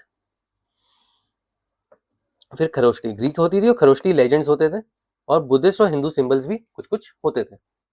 अभी का ये टाइम है, अभी तक ओम का सिंबल जो है वो डिस्कवर नहीं हुआ है, अभी ओम के बारे में नहीं पता है ज़्यादा, ठीक है? यानी जनरली उसका यूज़ उस तरह नहीं किया जाता क्योंकि बनाना बहुत मुश्किल है, although it was in the Samhitas, पर ऐसे जो नॉर्मल यूसेज है वो इतना ज़्यादा हमें नहीं दिखता है। जो नॉर्मल यूसेज हमें दिखता है वो किस साइंस का दिखता है? स्वास्तिक का, त्रिशूल का, डमरू का, ये साइंस हमें ज़्यादा दिखता है। कमल के फूल का, ये वाले साइंस ज़्यादा दिखते हैं। ओम का सिंबल अभी इतना प्रेवलेंट नहीं है इस समय। फिर एक राजा आते हैं इनके, एजिस वन। तो Aziz, one of the most powerful Indo-Scythian rulers, considered consolidated Saka authority in the northwestern power. Under Aziz के अंदर ही सबसे बड़ा जो आपका एम्पायर था, ये जाके रेडी होता है, ठीक है? और Aziz ये वाला ही जो बड़ा एम्पायर है, यही रुद्र दमन को हैंड ओवर करता है। रुद्र दमन जो है वो आपके साकास के ग्रेटेस्ट बोला जाता है, ग्रेटेस्ट वो है, लेकिन जो एम्पायर बिल्डिंग का जो काम था मेन, वो एजिस ने करके दिया था रुद्र दमन को। तो अचीवमेंट क्या है एसिस वन के? Defeated the Indo Greek king Hippostratus. Hippostratus नाम के इंडो ग्रीक किंग हुआ करते थे, उनको हराया गया था एसिस वन के द्वारा, और साका टेरिटरीज का एक्सपेंशन किया था। जब इंडो ग्रीक्स की इन्होंने टेरिटरीज मारी, उतना एरिया पूरा कैप्चर किया, तब वहां पे जाके साका एम्पायर जो मेजर फॉर्म है वो उसमें हमें शो होता है। बुद्धिस्ट कनेक्शन क्या है? Associated with the Bimaran casket. Bimaran casket का हमारे पास इमेज है, हम बताएंगे। ये it was the first time जो रिप्रेजेंटेशन है बुद्ध का, आर्टिस्टिक रिप्रेजेंटेशन, वो हमें बिमरन कास्केट में शो होता है। बहुत ही अच्छा डिजाइन है, और आप ये सोचेंगे कि इतना पुराना डिजाइन बनाया कैसे, ठीक है? मैं आपको शो करता हूँ।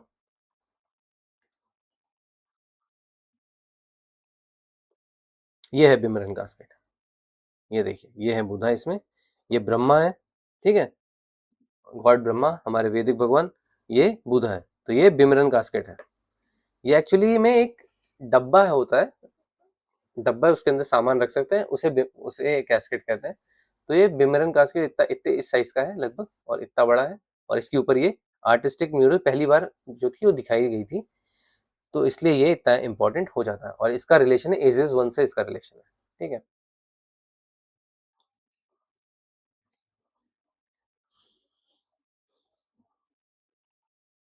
ओके, बिमरन कास्केट वाला पॉइंट हो गया, ये याद रखिएगा आप, है ना? ये बहुत इंपॉर्टेंट है। रुद्र दमन बनाते हैं इसके बाद। रुद्र दमन वन को के पास जो राज रहता है, वो सबसे बड़ा राज्य था उस टाइम का। नॉर्थ वेस्टर्न इंडिया में आज तक इतना बड़ा राज्य कभी नहीं देखा गया था जितना बड़ा राज्य उनके हाथ में था, साका के हाथ में, साका रूलर रुद्र दमन वन के हाथ में। तो he was the greatest ruler of the western Kshatrapa. उनका जो स्टेट था उसे क्षत्रप कहा जाता था। मैंने कहा था स्काइथियन एम्पायर बहुत बड़ा था, ऊपर की तरफ भी था, पूरा सेंट्रल एशिया वगैरह, ईरान, इराक, ये सब एरिया भी इन्होंने कॉन्कर किया था। इंडिया वाला जो पार्ट था, it was also a Kshatrapa, it was also part of a bigger empire, ठीक है? तो ये जो थे greatest ruler of the western Kshatrapa, most powerful Saka ruler in India. Military achievement क्या रही? सतवाहंस को हराया इनने। अब आपको अगर कोई पूछता है कि सतवाहंस के कंटेम्प्रेरी कौन थे, तो रुद्रदमन वन थे, ठीक है? याद रखिएगा, आपको लड़ाई हुई है। कौन से राजा थे इसके टाइम पे, वो आप बोलेंगे तो इसके टाइम पे आपके राजा थे जो वो थे विशिष्टिपुत्र,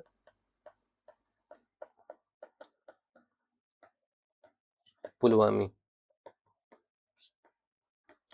ठीक है? ये राजा थे इसके इनके टाइम पे। Prevented Satavahanas expansion north of Narmada. Narmada के उस तरफ जाने से रोक दिया गया था पूरी तरह से। अगर आप पिछला वाला मैप देखेंगे सतवाहंस का, तो सतवाहंस जो थे वो नर्मदा क्रॉस नहीं कर पाए थे, इन्हीं के कारण नहीं कर पाए वो। Consolidated Saka power in the western India as well. Gujarat का पूरा हिस्सा, गुजरात सिंध, ये वाला रीजन है, ये पूरा का पूरा कॉन्कर कर लिया गया था रुद्र दमन के द्वारा। ये देखिए, ये वाला रीजन, सतवाहन से इसके ऊपर नहीं जा पा रहे थे। ये वाला रीजन है आपका नर्मदा, ये नर्मदा बह रही है, ठीक है? मैं आपको एक और बात बताता हूँ, ये है आपकी नर्मदा नदी, इसके ऊपर सतवाहन जा ही नहीं पा रहे थे, जाने ही नहीं दे रहे थे ये लोग। यहाँ तक क्यों बनेंगे, ये है नर्मदा, ठीक है? इसके ऊपर नहीं जा पा रहे थे। और ये वाला जो रीजन है आपका वेस्टर्न रीजन, आप पूरा खुद देखेंगे, पूरा का पूरा वेस्टर्न पट्टी है जो है, ये गुजरात वाला हिस्सा हो गया, कराची वाला सिंध का हिस्सा हो गया पूरा, ये बलूचिस्तान का ग्वादर वाला प्रेजेंट जो ग्वादर वगैरह वाला रीजन है, फिर आपके पास भरूच था पोर्ट में। तो ये सब इंपॉर्टेंट रीजन्स आपके अंडर थे उस टाइम।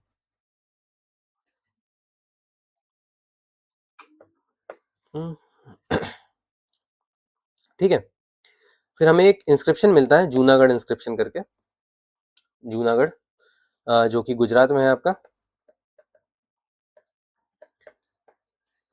तो रुद्रदमन वन का ही है ये, रुद्रदमन वन का है Junagadh inscription, and it is the first long inscription written in classical Sanskrit. Sanskrit भाषा में लिखा गया, क्लासिकल संस्कृत भाषा में लिखा गया पहली बार कोई आपको इंस्क्रिप्शन मिलता है, पहली बार। इसके पहले प्राकृत मिलती है आपको, ग्रीक भाषा भी मिल जाती है, लेकिन आपको कभी भी संस्कृत भाषा का इंस्क्रिप्शन नहीं मिलता ढंग से, ये पहली बार आपको मिला। ठीक है। अभी आप पूछेंगे कौन सी भाषा में लिखा हुआ है, तो ये यानी लिखा हुआ कौन सी स्क्रिप्ट में है, भाषा तो संस्कृत होगी, स्क्रिप्ट आपकी ब्रह्मी है। ठीक है, ब्रह्मी में ही लिखा गया है, देवनागरी नहीं है यहाँ पे। फिर आता है आपका सुदर्शन लेख, वेरी वेरी इंपॉर्टेंट एग्जाम्पल। हमने देखा था, अगर आपको याद होगा, चंद्रगुप्त मौर्य के गवर्नर हुआ करते थे पुष्यगुप्त करके। ठीक है, पुष्यगुप्त,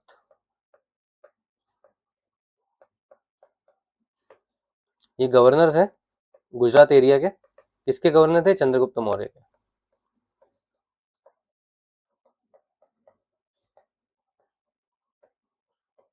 इनके ये गवर्नर हुआ करते थे पुष्यगुप्त, इन्होंने बनवाई थी सुदर्शन लेख।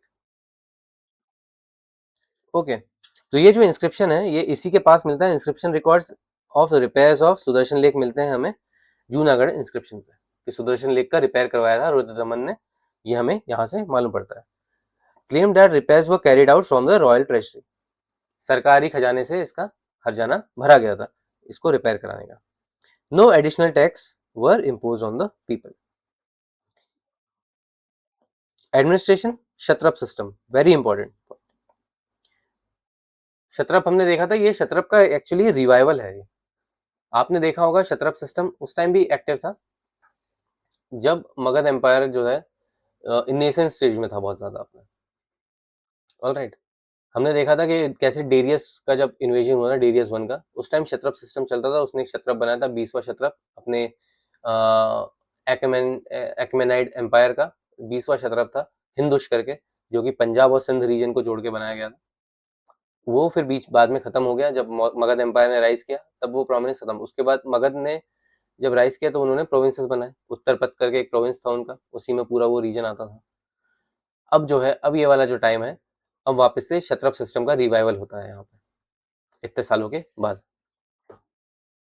तो Sakas introduce the Kshatrapa system of administration. Satrap भी बोल सकते हैं इसको आप, या क्षत्रप भी बोल सकते हो, श या स आपकी मर्जी। ठीक है, derive from the Persian administrative tradition. Darius one का जो था सिस्टम, वही वाला सिस्टम लागू करते हैं फिर से शाकास। ऑफिशियल्स कौन थे क्षत्रप सिस्टम के? तो एक सत्रपा करके थे, तो सत्रपा जो है आपके, ये प्रोविंशियल गवर्नर हुआ करते थे, और एक होते थे महाक्षत्रप। तो एक ग्रेट क्षत्रप या सीनियर रूलर हुआ करता था, एक पूरे रीजन का एक बड़ा महाक्षत्रप हुआ करता था, उसके अंदर और कोई छोटे रीजन तो उसके क्षत्रप हुआ करते थे। ऑलराइट, तो जगह को भी क्षत्रप बोलते हैं, और जो उन पर राज करता था उसे भी क्षत्रप कहा जाता है। ये याद रखिए, कंफ्यूज मत होइएगा इसमें, मैं आपको यहीं पे क्लियर कर रहा हूँ। Officials were also called Kshatrapa, and the municipality और the region it was also called Kshatrapa. Major branches क्या थी अब इनके क्षत्रप सिस्टम की? तो नॉर्दर्न क्षत्रप में हुआ करता था आपका Mathura, Punjab, north western India, ये आपका नॉर्दर्न क्षत्रप। एक ये नॉर्दर्न क्षत्रप का एक महाक्षत्रप होगा, और ये रीजन का एक क्षत्रप होगा। समझ रहे हैं आप? इस तरीके से होगा। फिर वेस्टर्न क्षत्रपास पहला वाला है इसमें भाई, जैसे आपका गुजरात, मालवा, सौराष्ट्र, वेस्टर्न इंडिया, ये इसके हिस्से हुआ करते थे, अलग अलग provinces. Most successful and long lasting branch of the Sakas. इसके खत्म होने के बाद, क्योंकि हमने देखा कि फ्रेगमेंटेड थे और लड़ाई होती रहती थी, कभी इसने टेक ओवर कर लिया इस रीजन को, कभी इसने टेक ओवर कर लिया इस रीजन को, फिर छूट गया, फिर किसी और ने ले लिया। तो उज्जैन, मथुरा, आपका प्रयागराज, ये वाले रीजन ऐसे ही बढ़ते यानी बढ़ते घटते रहते थे, आपस में बढ़ते रहते थे लोगों के, और ऐसे ही चलता रहता था। तो ये वाला जो रीजन है, लेकिन गुजरात, मालवा, सौराष्ट्र, वेस्टर्न इंडिया, इस पे काफी टाइम साकास ने कंट्रोल किया अपना। Mathura under the Sakas, Mathura became an important center for the Saka administration. It was the second capital also. इसके जो इंपॉर्टेंट क्षत्रप हैं, इनके कुछ नाम मिलते हैं हमें, जैसे हगामाशा, हगाना या राजूबुला। तो ये इसके कुछ इंपॉर्टेंट जो जिन लोगों ने रूल किया on behalf of the Shakas, तो ये नाम हमें मिलते हैं। Mathura lion capital inscription. अब मथुरा में एक लायन कैपिटल है, ठीक है, उसके ऊपर एक इंस्क्रिप्शन मिला है हमें। ये हमें इंपॉर्टेंट शो करता है साका हिस्ट्री का किस तरीके से। तो ये जीनोलॉजी बताता है साका रूलर्स की, एडमिनिस्ट्रेटिव इन्फॉर्मेशन देता है और एविडेंस देता है Buddhist patronage. Capitals were a part of the Buddhist art and architecture, तो वो भी हमें यहाँ पे शो होता है। रिलीजन की बात करते हैं तो बुद्धिज्म, बुद्धिज्म को बहुत ज्यादा पेट्रोनाइज किया है इन लोगों ने, काफी हद तक बुद्धिज्म पेट्रोनाइज हुआ। हमें जो आर्ट एंड आर्किटेक्चर दिखता है वो भी हमें डेवलपमेंट दिखता है बुद्धिस्ट कल्चर्स के रूप में। बुद्धिस्ट कल्चर्स का बहुत ही रिफाइनमेंट होता है इनके टाइम पे। तो patronize Buddhist institution supported monasteries religious establishment in Gandhara Mathura. यहाँ पे भी इन्होंने जैसे बहुत सारे आपके मॉन्क्स के रहने के लिए विहार वगैरह बनाए, ठीक है, ये इनने यहाँ पे सपोर्ट किया। हिंदुइज्म में तो gradually adopted to Hindu beliefs, Hindu belief की तरफ धीरे धीरे शिफ्ट होना शुरू होगा। अब जैसे आप नाम देखेंगे रुद्र दमन वन, तो रुद्र दमन में रुद्र आ रहा है, ये जो है आपका हिंदू नाम है। तो धीरे धीरे जो है नाम भी इनके जो है वो हिंदू नामों की तरफ बढ़ते चले। तो many rulers adopted Indian names and customs. Cultural assimilation, Sakas became increasingly Indianized, integrated into the social and religious life of India. Alright, तो इन्होंने पूरी तरह से लगभग लगभग जो इंडियन सभ्यता है उसके अंदर घुल मिल गए अच्छे से। कॉइनेज की बात करते हैं अब हम। तो इनके कॉइन्स के क्या फीचर होते हैं भाई, ये इंडो ग्रीक जो कॉइन ट्रेडिशन था उसी को फॉलो करते थे। राजा का चेहरा जो था कॉइन पे आने लग गया था। बाइलिंगुअल इंस्क्रिप्शन हुआ करते थे, आगे पीछे अलग अलग इंस्क्रिप्शन है आपके कॉइन्स के, और ग्रीक और इंडियन सिंबल्स यूज होते थे। सिग्निफिकेंस वही जो आपको इंडो ग्रीक्स में हम बात कर रहे थे, क्रोनोलॉजी मिलता है, administration, religious belief, trade relation, यही मिलता है आपको, इससे पूरा कॉइन से क्लियर हो जाता है। ट्रेड एंड इकोनॉमी की थोड़ी बात करते हैं। तो ट्रेड नेटवर्क, अब क्योंकि इन लोगों ने वही जगह कंट्रोल करी जहाँ इंडो ग्रीक्स ने कंट्रोल किया था, तो अब आपका भी उत्तर पथ जो है उसके ऊपर कंट्रोल हो गया, ठीक है। सिल्क जो सिल्क रूट है उस पर आपका कंट्रोल जमने लग गया, आप वहाँ पे अब टोल कलेक्ट करने लगे, आप रेवेन्यू लेने लग गए वहाँ से। तो ये सारी चीज़ें हमें देखने को मिलती है। Controlled important trade routes connecting India, central Asia and western Asia. Major commercial centres कहते हैं कि तक्षशिला, भरूच, उज्जैन, सौराष्ट्र रीजन, यहाँ पे इन लोगों का मेजर ट्रेड और ट्रेड सेंटर यहाँ पे डेवलप होता है। Importance, facilitated inland and maritime trade, contributed to the economic prosperity. Basic points जो इकोनॉमी की जरूरत है वही ये सेटिस्फाई करते हैं points. Now we will talk about some art and culture part. तो गांधार रीजन में, ठीक है, तो गांधार कल्चर जो है आपका, गांधार आर्ट, इसको और इम्पीटस मिलता है इंडो ग्रीक्स के बाद। इन ये लोग भी सपोर्ट करते हैं गांधार आर्ट को। और कल्चरल इंटरेक्शन जो है आपका इंडिया, ईरान और सेंट्रल एशिया में बढ़ता है। अब हमारे पास जो मोटिव्स है, मोटिव्स मतलब सिंबल्स होते हैं, जैसे आप मंदिर बना रहे हो, कुछ डेकोरेट कर रहे हो, तो आप मोटिव्स यूज करते हो अलग टाइप के, लोटस, रोज, फिर कुछ छोटे मोटे स्कल्पचर्स, कुछ आपके ये डिजाइन्स, उनका इंटरेक्शन बढ़ जाता है यहाँ पे। कोई स्पेसिफिक हमें ऐसा बहुत बड़ा वो नहीं मिलता, क्या बोलते हैं, बहुत बड़ा आपको पैलेस या आपको बहुत बड़ा मंदिर या ऐसा कुछ नहीं मिलता, लेकिन आपको जो छोटी छोटी चीजें हैं आर्ट एंड आर्किटेक्चर में, जैसे हमें ये बीमारन कास्केट मिला, ठीक है, ये हो गया, तो हमें उसपे ऊपर बुद्ध भी बने हुए हैं और उसके ऊपर आपके ब्रह्मदेव भी बने हुए हैं। तो ये सारी चीजें हमें से क्लियर होती है।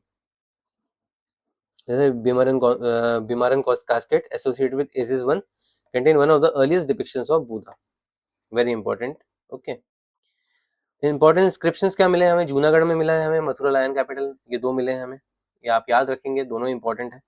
जूनागढ़ में आपको सुदर्शन लेक के रिपेयर होने की बात मिलती है, रुद्रदमन वन ने कराई थी। आर्कियोलॉजिकल सोर्सेज में आपके कॉइन्स हो गए, बीमरन कास्केट यही हो गया, ये खोद के निकाला गया है ये भी। लिटरेरी सोर्सेज में Indian text referring साकाज as foreign tribes. धीरे धीरे साकाज जो है वो इंडियनाइज होके यहीं के होके रह गए और इन्हें एक फॉरेन ट्राइब का दर्जा दिया गया है, जो कि बाद में आके क्षत्रिय वर्ग में आके मिल जाते हैं, ठीक है। अभी इसकी इनकी कुछ इंपॉर्टेंट साइट्स हैं आपकी, गांधार, तक्षशिला, मथुरा, उज्जैन, जूनागढ़, ऑलराइट। भरूच, सौराष्ट्र, ये इनके कुछ इंपॉर्टेंट साइट्स हैं। डिक्लाइन कैसे हुआ इसकी थोड़ी बात कर लें अपन।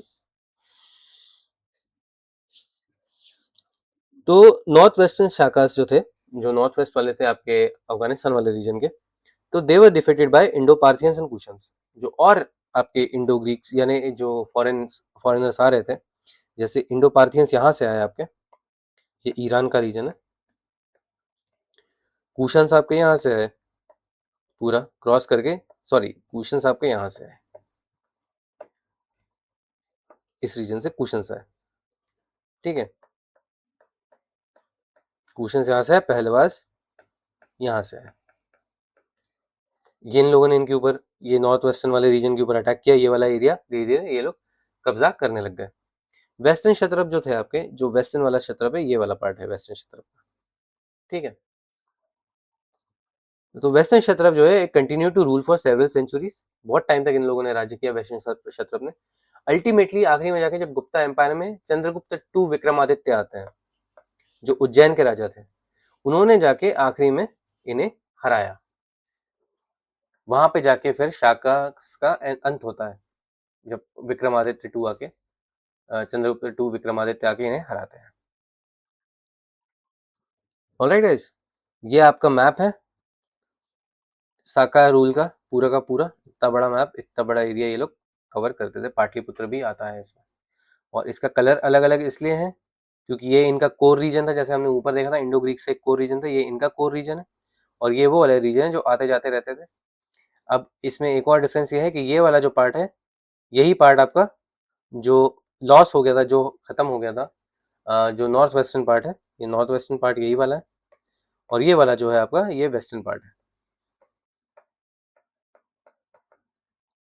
ये वाला काफी सदियों तक यहाँ पे राज किया गया शाकास के द्वारा। बाकी सब खत्म होने के बाद भी, उनका जो मेन सेंटर, पावर सेंटर था, खत्म होने के बाद, और यहाँ पे बड़ी कोई दूसरी ट्राइब्स और इन लोगों का एम्पायर बनने के बाद भी शाकास जो है वो प्रेजेंट है यहाँ पे। तो दैट्स इट गाइस, हमने दो टॉपिक्स डिस्कस करे, एक हमने इंडो ग्रीक रूल डिस्कस किया और दूसरा हमने शाकास डिस्कस करे। इसके पहले वाले का अगर आपको देखना है तो पहले हमने इसके इंडिजिनस ट्राइब्स, जो इंडिजिनस एम्पायर्स बने थे, जो 4 मेजर एम्पायर्स और कुछ माइनर एम्पायर का एक टेबल, वो हमने डिस्कस किया था, तो आप वो जाके देख सकते हैं। बाकी आप मेरा ये पूरा कोर्स फॉलो कर सकते हैं। हमारे 22 लेक्चर्स हो चुके हैं, आप देख रहे हैं। जैसे सारा कोर्स आप फॉलो करेंगे, छोटे वीडियोस हैं, और प्लस आपको नोट्स मिल रहे हैं, आपको बहुत फायदा होगा। So to do that you need to subscribe to my channel as well as follow my Telegram, that is @PK पढ़ो। और आप प्लीज़, अगर आपको ये वीडियो अच्छा लगा हो तो like and comment on it. It would really be helpful for me and I would really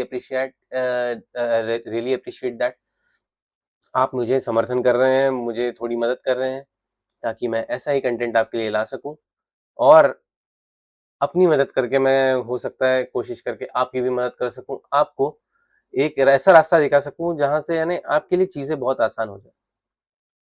वो चीज़ें आपके साथ घटित ना हो जो एक आम एस्पिरेंट्स के साथ होती है, जो बेचारे बच्चे कंफ्यूज रहते हैं। मैं वो आपके साथ नहीं चाहता। मैं ये चाहता हूँ कि आप आसानी से, अच्छी तरीके से तैयारी करें और आगे बढ़ते चलें। पेपर हो निकलना या नहीं निकलना वो हमारे हाथ में नहीं है, लेकिन पेपर की तैयारी पुरजोर तरीके से करना और अच्छे तरीके से करना, ये तो हमारे हाथ में है। तो हमें वो करना है। और जैसे कि जो श्री कृष्ण है वो कहते हैं कि कर्म करो और फल की चिंता मत करो, तो वही करो। मैं भी अपना कर्म कर रहा हूँ और मैं चाहता हूँ कि आप भी अपना कर्म करें। So for that please subscribe to my channel, और टेलीग्राम भी ज्वाइन करें, और पढ़ें पढ़ें, दिन रात पढ़ें, अच्छे से पढ़ें। तो फिर अब हम आपको मिलते हैं नेक्स्ट लेक्चर में, जिसमें हम डिस्कस करेंगे the other two empires, that is the Parthians, Indo Parthians as well as the Kushans, कि उन लोगों का रूल किस तरीके से था। सो टिल देन, मस्त रहो, पी के पढ़ो, खुश रहो, और बिल्कुल टेंशन मत लो, हम आगे पूरा अच्छे से करेंगे कवर। Alright guys.